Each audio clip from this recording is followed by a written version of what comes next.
The notification from my bank popped up on my phone as I was arranging flowers on my grandmother's grave. $2 million transferred. My hands trembled as I read the message, anger and disbelief washing over me in waves. Michael had actually done it. He'd taken my inheritance without even asking. My name is Emma Chin, and at 34, I never thought I'd be standing at my grandmother's grave realizing my husband of 8 years had betrayed me in the worst possible way. The flowers I held, white lilies, Grand's favorite, suddenly felt heavy in my hands. I had just lost the woman who raised me, who taught me everything I knew about business and self-respect, and now my husband had stolen the last gift she'd given me. The inheritance wasn't just money. It represented years of my grandmother's hard work building her real estate empire from nothing after immigrating to America with just $100 in her pocket. My phone buzzed again. A text from Michael. Don't freak out when you see the transfer. I'm using it to fund RevTech Series A. This is our big break, babe. Your inheritance is finally going to mean something. I stared at his message, my vision blurring with tears of rage. Our big break? My inheritance finally meaning something. The money had meant everything. It was my grandmother's legacy, her way of ensuring I would always be independent, just like she had been. But Michael had never understood that. To him, money sitting in an account was money wasted. He'd been pushing his tech startup for years, burning through our savings while chasing his dreams of Silicon Valley glory. I'd supported him, believed in him, even when things got tight. But this, taking my inheritance without even asking, this was different. I placed the lilies carefully on Gran's grave, my hand lingering on the cool marble of her headstone. I'm sorry, Gran, I whispered. I know this isn't what you wanted for me. I could almost hear her voice, strong and clear despite her battle with cancer. Emma, my sweet girl, never let anyone take advantage of your kindness. You're stronger than you know. She had told me that just weeks before she passed, her hand gripping mine with surprising strength as she made me promise to be careful with the inheritance. The money isn't just for you, she had said. It's everything I built, everything I learned. Use it wisely. Don't let anyone take it from you. But I had failed her. I had trusted Michael, believed in our partnership, and now he had taken everything without a second thought.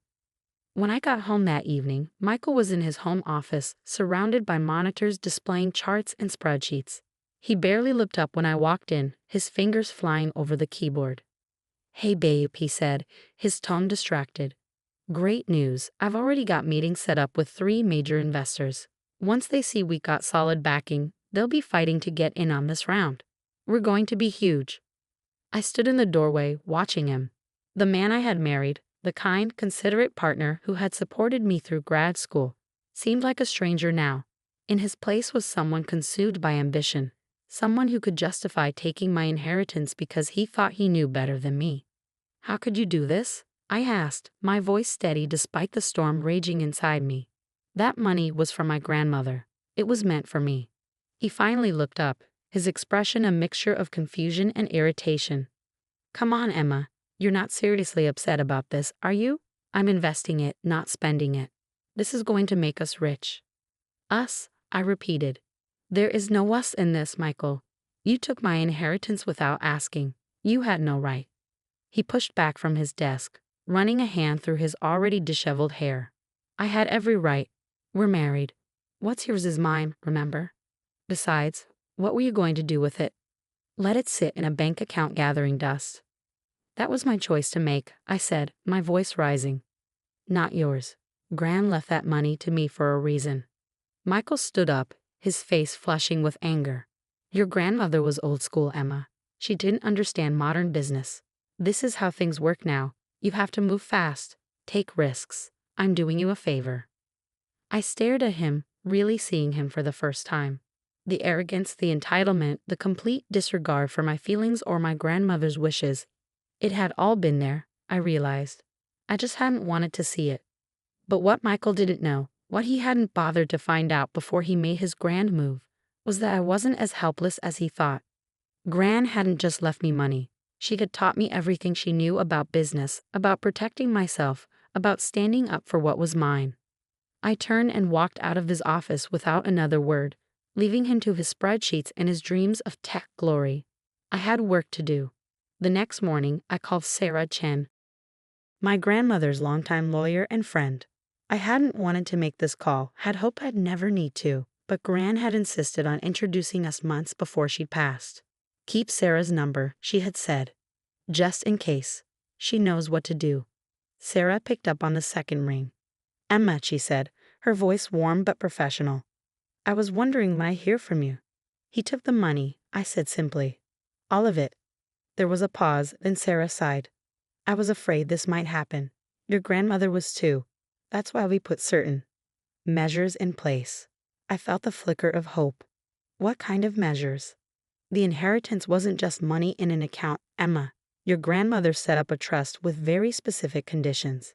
Any withdrawal over $10,000 requires dual authorization, yours and the trustees. And guess who the trustee is? I couldn't help but smile. You? Exactly. So unless you authorize that transfer. I didn't, I said quickly. Then what your husband did wasn't just morally wrong, it was illegal. The bank should never have processed that transfer without proper authorization. We can have it reversed immediately. I sank into my chair, relief washing over me. Really? Just like that?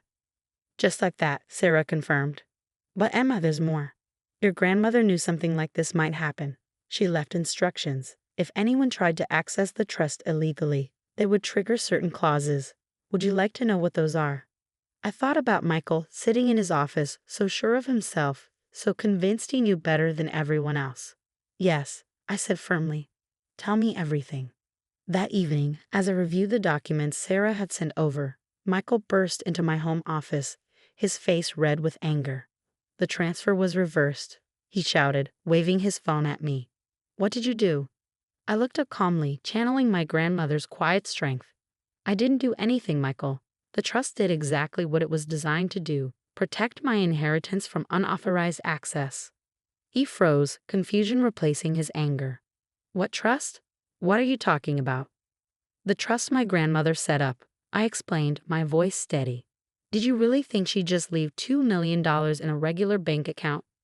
Gran was smarter than that. She built an empire from nothing. She knew how to protect what was hers. Michael's face paled as the implications sank in. But we're married. I had every right to. No, I cut him off. You didn't. And by attempting to access the trust without authorization, you've triggered some interesting clauses that Gran put in place. Clauses? His voice cracked slightly. What clauses? I stood up, gathering the papers Sarah had sent. Well, for starters, your attempted theft has been reported to the bank's fraud department. They're launching an investigation into RevTech's finances. Standard procedure when someone tries to misappropriate trust funds. Michael stumbled back, collapsing into a chair. You can't be serious. Emma, this will ruin everything. The investors, the series of funding. That's not all, I continued, ignoring his protests. Gran was very specific about what should happen if someone tried to steal from the trust. The clause triggers an immediate audit of all shared accounts and assets. Everything will be scrutinized, Michael. Everything. His face went from pale to ashen. I knew why. The creative accounting he'd been doing with our joint accounts, the money he'd borrowed from my personal savings for his startup, it would all come to light. You're bluffing, he said, but his voice trembled. You wouldn't do this to me. To us. I'm not doing anything, I replied. These are just the consequences of your actions. You chose to take what wasn't yours. Now you get to deal with what happens next. He stood up abruptly, running his hands through his hair. We can fix this, he said desperately. I'll call the bank, explain it was a misunderstanding. We can stop the investigation before it starts. I shook my head. It's too late for that. The process has already begun. This is insane, he exploded. I'm your husband. I was trying to help us build a future together. Your grandmother would have understood that. The mention of Gran made my blood boil, but I kept my voice calm. No, Michael. Gran understood exactly what kind of person you are. That's why she protected me from you. He stared at me, his expression hardening. Protected you? From me? I've given you everything. A beautiful home, a comfortable life. You haven't given me anything, I cut in. I earned my own way. The house. I pay for most of it with my salary while you chased your startup dreams. The comfortable life? I worked for that too. You've been so focused on your big break that you never noticed I was the one holding everything together. Michael's face twisted with rage. You ungrateful. He stopped himself, taking a deep breath. Fine, let's talk about this rationally. What do you want? Name your price to stop the investigation. I almost laughed at his attempt to negotiate. This isn't a business deal, Michael. This is about trust, respect, and consequences. You broke my trust when you tried to steal my inheritance. Now you get to face the consequences. He stormed out of the office, slamming the door behind him. I heard him stomping around upstairs, drawers opening and closing. A few minutes later, he came back with a packed bag. I'm staying at a hotel, he announced. When you're ready to be reasonable, call me. I watched him leave, feeling oddly calm. This wasn't how I had imagined my marriage ending, but in a way, it felt inevitable. Michael had shown his true colors, and there was no going back from that. The next few weeks were a whirlwind of legal meetings and financial discussions. The audit revealed exactly what I had suspected. Michael had been siphoning money from our joint accounts for years, using it to fund his startup while covering up the transfers with creative bookkeeping. Sarah was ruthless in pursuing every detail, every discrepancy. Your grandmother warned me about him, she told me during one of our meetings. She said he reminded her of your grandfather, charming, ambitious, but with no moral compass when it came to money. I hadn't known much about my grandfather. He had left Gran when my mother was young, taking most of their savings with him. Gran had rebuilt everything from scratch, turning her small real estate investments into a thriving business. Why didn't she tell me? I asked Sarah. She tried, in her way, Sarah replied gently, but she knew you had to learn some lessons for yourself. That's why she set up the trust the way she did, to protect you when you needed it most. As the investigation continued, RevTech's investors started pulling out. Michael's dream of Silicon Valley success crumbled as the truth about his financial manipulations came to light. He tried everything. Begging, threatening, attempting to negotiate, but nothing could stop what was coming. One morning, about a month after the failed transfer, I received an email from Sarah. Attached was a preliminary report from the forensic accountants detailing every penny Michael had taken from our joint accounts. The total made me feel sick. Over $300,000 over the past 3 years. I forwarded the report to Michael with a simple message: we need to talk. He showed up at the house that evening, looking haggard and defeated. The confident, ambitious man I had married was gone, replaced by someone who finally realized he couldn't charm or manipulate his way out of this situation. I can explain, he started, but I held up my hand. No need, I said. The numbers speak for themselves. Here's what's going to happen. You're going to sign the divorce papers Sarah has prepared. You're going to repay every penny you took from our joint accounts. And you're going to do it without fighting, unless you want the FBI involved in investigating your creative accounting practices. He slumped in his chair, all pretense of control gone. You're really doing this? Throwing away 8 years of marriage over money? No, I replied firmly. I'm ending our marriage because you proved you can't be trusted. The money is just evidence of that. I did it for us, he tried one last time. Everything I did was to build something better for our future. I shook my head, feeling a mix of pity and disgust. No, Michael. You did it for yourself. You always have. I just wish I had seen it sooner. He signed the papers without another word. As he stood to leave, he paused at the door. I'm sorry, he said quietly. I really thought I could make it work. I know, I replied. That's what makes it so sad. After he left, I sat in my grandmother's old armchair, one of the few pieces of furniture I had insisted on keeping when we bought the house. I could almost hear her voice, wise and gentle. Sometimes the hardest lessons teach us the most important things. She had been right, as usual. I had learned so much from this experience, about trust, about strength, about standing up for myself. The inheritance wasn't just money, it was a final gift from a woman who had faced her own battles and emerged stronger. 6 months later, I sat in Sarah's office, reviewing the final settlement. Michael had repaid most of what he had taken, selling his precious startup to cover the debt. RevTech, his dream of tech glory, was gone, along with most of his reputation in the industry. Your grandmother would be proud, Sarah said, closing the file. You handled this exactly as she would have. I smiled, thinking of Gran's strength, her wisdom, her unwavering belief in doing what was right. I had a good teacher, I replied. That evening, I visited Gran's grave again, bringing fresh lilies. The sun was setting, casting long shadows across the cemetery, but I felt lighter than I had in months.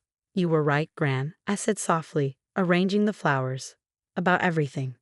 The trust, Michael, the importance of protecting what's yours. I finally understand all the lessons you tried to teach me. A warm breeze rustled the flowers, and I could almost hear her laugh, strong and clear. Of course I was right, my dear. Now, what are you going to do with everything you've learned? I smiled, touching the cool marble of her headstone one last time before standing. I had plans. Big ones. The inheritance wasn't just going to sit in a trust gathering dust. I was going to use it the way Gran had intended, to build something of my own, something lasting. Michael had been wrong about one thing. The money didn't need to be put to good use by him. It already had a purpose, empowering me to create my own legacy, just like my grandmother had done. As I walked back to my car, I felt a sense of peace settle over me. The past year had been challenging, but I had emerged stronger, wiser, and more determined than ever. Gran's legacy lived on, not just in the trust she had left me, but in the lessons she had taught me about strength, independence, and standing up for what was right. This wasn't the end of my story, it was just the beginning. And this time, I was writing it on my own terms. The call came at 2 a.m., jolting me awake from a restless sleep. The number was unfamiliar, but something made me answer anyway. Emma. The voice on the other end was shaky, desperate. Emma, I need your help. My sister Sarah. I hadn't heard her voice in 10 years, not since that night when she stood in front of my burning bakery, cigarette in hand, watching everything I'd built turn to ash. Please, she continued, her voice breaking. I don't have anyone else to turn to. I sat up in bed, my heart pounding as memories flooded back. The smell of smoke, the sound of shattering glass, the cruel smile on her face as she watched my dreams crumble. But instead of hanging up, I found myself saying something that surprised even me. Of course, Sarah. Whatever you need. My name is Emma Chen, and 10 years ago, my sister destroyed everything I had worked for. But let me take you back to the beginning to explain how we got here. Growing up, Sarah and I were never close. She was the golden child, the one who could do no wrong in our parents' eyes. Perfect grades, perfect friends, perfect life. I was the quiet one, the dreamer who spent hours in our mother's kitchen learning to bake, finding solace in the precise measurements and delicate art of pastry making. When I announced my plan to skip college and open a bakery, Sarah laughed. Really, Emma? That's your big plan? To play with flour all day? Our parents weren't much better. You're throwing your life away, Dad said, shaking his head. Sarah's going to business school. Why can't you be more like her? But I didn't listen. I had saved every penny from years of after-school jobs, carefully tucking away money while Sarah spent hers on designer clothes and parties. By the time I was 22, I had enough for a down payment on a small storefront in downtown Portland. Sweet Dreams Bakery wasn't much at first. The walls needed paint, the equipment was secondhand, and the location wasn't ideal. But it was mine. Every morning at 4 a.m., I'd unlock those doors, fire up the ovens, and start creating. My signature lavender macarons became a local favorite. The wedding cake orders started rolling in. Slowly but surely, my little bakery began to thrive. Sarah, meanwhile, dropped out of business school after 2 years. It's boring, she complained to her parents. I need to find myself. They nodded sympathetically and increased her monthly allowance. I didn't care. I was too busy building my dream. By year 3, Sweet Dreams had developed a loyal following. My Instagram page had thousands of followers and local food blogs were taking notice. I hired 2 full-time employees and was planning to expand into the vacant space next door. Then Sarah showed up at my door one rainy Tuesday afternoon. Nice place, she said, looking around with an expression I couldn't quite read. Mom mentioned you were doing well. It was the first time she'd visited in the 3 years I'd been open. She wandered around the shop, running her finger along the display cases, examining everything with critical eyes. You know, she said finally, I've been thinking about getting into the food business myself. Maybe we could partner up? You've got this whole baking thing down, but you could use some real business expertise. I nearly dropped the tray of cookies I was holding. Partner up? Yeah, let's be honest, Emma. You're good at the whole cooking thing, but business? Marketing? Finance? That's my world. We could make this place huge. I took a deep breath, carefully setting down the tray. Sarah, I appreciate the offer, but I'm doing fine on my own. The business is growing steadily, and I have plans for expansion already in motion. Her face darkened. Seriously, you're turning me down. After everything I could bring to this? What exactly would you bring, Sarah? You dropped out of business school. You've never held a real job. This is my business, my dream. I built it from nothing. Right, she sneered. Your dream, your precious little bakery. Well, good luck with that, sis. Hope it all works out for you. She stormed out, leaving the bell of the door jingling in her wake. I should have known then that something was wrong. Should have recognized the look in her eyes. But I was too busy, too focused on my plans for expansion. 2 weeks later, I got the call that would change everything. It was just past midnight when my phone rang. Ms. Chen, this is the fire department. There's been an incident at your business. I broke every speed limit getting downtown, but by the time I arrived, it was too late. Sweet Dreams was engulfed in flames, orange and red tongues licking at the night sky. And there, across the street, stood Sarah, watching it burn. Guess your dream went up in smoke, she said, taking a long drag from her cigarette. Such a shame. If only you had a partner to help you manage things better, make sure all the safety protocols were in place. I stared at her, reality crashing down like a wave. You did this. She shrugged, flicking ash onto the sidewalk. Prove it. And she was right, I couldn't. The fire investigation revealed that someone had broken in and deliberately set the fire, but there was no concrete evidence pointing to Sarah. The security cameras had been disabled. The insurance company fought the claim, citing suspicious circumstances. In the end, I was left with nothing but ashes and debt. Our parents, predictably, chose not to get involved. We can't take sides, Mom said when I tried to tell them what Sarah had done. You girls need to work this out yourselves. I left Portland a week later, unable to bear the sight of my ruined dreams. I moved to Seattle, started over with nothing but the recipes in my head and the determination in my heart. It took years of hard work, but I slowly rebuilt my life. Not with a bakery this time. The thought of opening another one was too painful. Instead, I channeled my knowledge into consulting, helping other small food businesses get started and thrive. And now, 10 years later, here was Sarah on the phone, begging for my help. I really messed up, Emma, she said, her voice thick with tears. I started a business, a real one this time. Put everything I had into it, but things have gone wrong, and I'm about to lose it all. You're the only one who knows about this stuff, who might be able to help me save it. I closed my eyes, thinking about that night, about the smell of smoke and the sound of my dreams crackling into nothing. Then I thought about the last 10 years, about everything I'd learned about business, about success, about revenge served cold.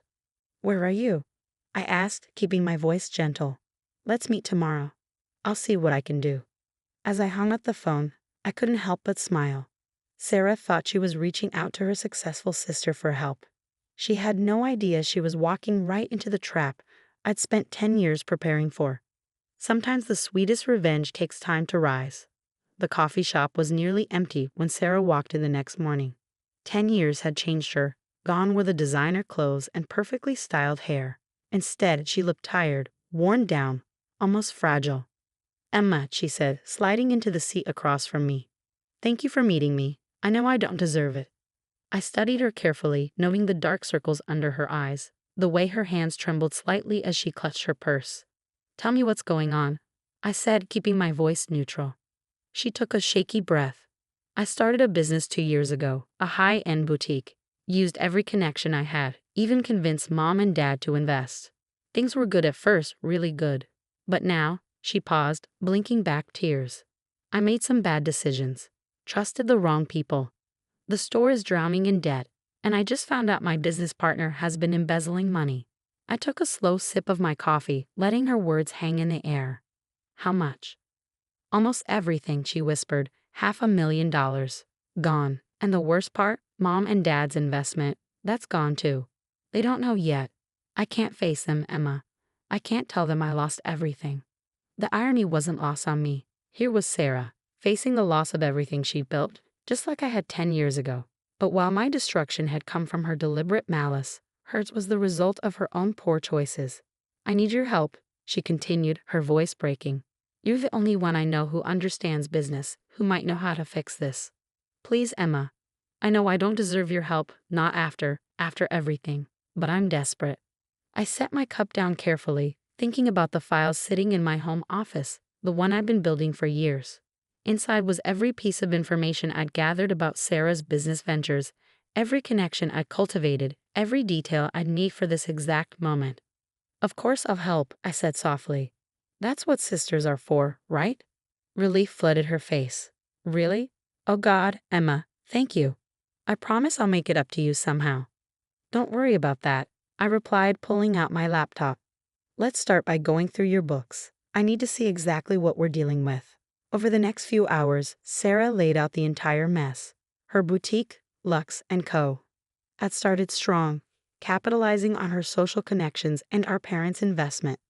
But her lack of real business experience showed in every decision. She overspent on inventory, signed a lease she couldn't afford, and trusted a smooth-talking business partner who had systematically drained the company's accounts. Mark handled all the financial stuff, she explained, running her hands through her hair. He seemed so professional, so experienced. I never thought to check. I nodded sympathetically, even as I suppressed a smile. Mark Davidson, the business partner I carefully researched and anonymously tipped off about Sarah's boutique 18 months ago. The same Mark Davidson who had a history of targeting vulnerable businesses, who I'd made sure would cross paths with Sarah, had exactly the right moment. Well, I said, closing my laptop, it's not good, but it might not be hopeless. I have some connections who might be able to help. Investors who specialize in turning around struggling businesses. Sarah's eyes lit up. Really? You do that for me? Of course. In fact, I already have someone in mind. They could probably meet with you tomorrow. What Sarah didn't know was that the investors were actually forensic accountants I'd hired years ago, waiting for this moment. They would go through her books with a fine-tooth comb, documenting every mistake, every questionable decision, every legal line she crossed in her desperate attempts to keep the business afloat. The next few weeks were a blur of meetings and revelations. Each day brought new discoveries of Sarah's mismanagement, unpaid taxes, unauthorized use of investor funds, falsified documents. She'd done more damage to herself than I ever could have planned. I don't understand, she sobbed one afternoon in my office. Everything's getting worse. The more your people look into things, the more problems they find. I reached across the desk and patted her hand. That's how these things often go. We have to understand the full extent of the damage before we can fix it. But there would be no fixing it. I'd made sure of that. Every solution I proposed led to another complication. Every potential investor I introduced found new reasons to back away. Sarah's desperation grew with each passing day. Finally, the moment I'd been waiting for arrived. Our parents called a family meeting. We need to discuss this situation, Dad said gravely, looking older than I'd ever seen him. He and Mom sat on one side of their dining room table, Sarah and I on the other. The accountants have shared their findings with us. Sarah paled. What findings? Mom pulled out a thick folder, the detailed report my team had prepared. It's not just the money you lost, Sarah. It's how you lost it. The lies, the cover-ups. The fraud, Dad added, his voice hard. Do you understand what this means? What this could do to our family's reputation? Sarah burst into tears. I'm sorry. I didn't mean for any of this to happen. I wanted to prove I could do it. That I could be successful like Emma. I had to bite back a laugh at that. After years of looking down at my little bakery, after destroying my dreams because she couldn't stand my success, here she was claiming she wanted to be like me. Well, I said, finally speaking up, maybe this is a good opportunity for some honesty. Since we're all here, there's something I think we should discuss. I pulled out my own folder, the one I'd been saving for 10 years. What's that? Sarah asked, wiping her eyes. Evidence, I replied calmly. Security camera footage from the buildings across from my bakery, witness statements, chemical analysis of the accelerant used in the fire. Everything the original investigation missed, or chose to ignore, about what really happened that night. The color drained from Sarah's face. What are you talking about? You know exactly what I'm talking about, I said, my voice steady. The night you burned down Sweet Dreams. The night you destroyed everything I'd worked for because you couldn't stand to see me succeed on my own. Our parents sat in stunned silence as I laid out the evidence, piece by piece. The footage showing Sarah entering the bakery late at night. The receipts for the materials used to start the fire. The statements from people who had seen her watching the building burn. Is this true? Mom whispered, looking at Sarah with horror. Did you really? Sarah crumbled. I was jealous, she sobbed. Emma made it look so easy and I couldn't stand it. But I never thought, I didn't think you'd get caught. I finished for her. No, you didn't. Just like you didn't think about what would happen with your boutique. You never think about consequences, Sarah. You never have. Dad's hands were shaking as he looked through the evidence. This is criminal. If this got out, it won't, I said quietly. At least not from me. That's not why I'm showing you this. Then why? Mom asked. I stood up, gathering my things. Because I wanted you all to know the truth. About the bakery, about Sarah's business, about everything. And because I wanted Sarah to understand something.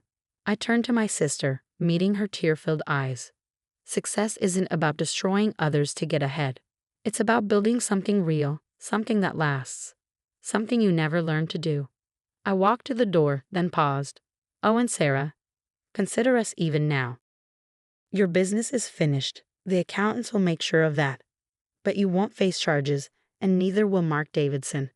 He agreed to return most of the money he took in exchange for immunity. Amazing what people will do when they realize they've been played. Understanding dawned in her eyes. He planned this? All of it? I smiled. Let's just say I learned a lot about business over the last 10 years, including how to serve revenge at exactly the right temperature. As I drove home at night, I felt lighter than I had in years. The weight of that burning bakery, of Sarah's betrayal, had finally lifted. I got my justice, not through destruction like she had chosen, but through patience and careful planning. Sometimes the sweetest victory isn't in watching something burn. It's in watching it slowly crumble, piece by piece, until there's nothing left but the truth. I never saw Sarah again after that night. Last I heard, she'd moved across the country, trying to start over somewhere new. Our parents eventually recovered most of their investment, thanks to the deal I'd arranged with Mark Davidson. They never looked at either of us quite the same way again. As for me, I opened a new bakery last month, not because I needed to. My consulting business is more successful than Sweet Dreams ever was. But because sometimes the best way to heal old wounds is to face them head-on. The morning we opened, I stood in front of my new ovens, breathing in the familiar scent of vanilla and warm bread. On the wall hung a single photograph, my original Sweet Dreams bakery, taken the day I first opened its doors. Below it, written in elegant script, was a simple phrase. Success rises best when baked with patience.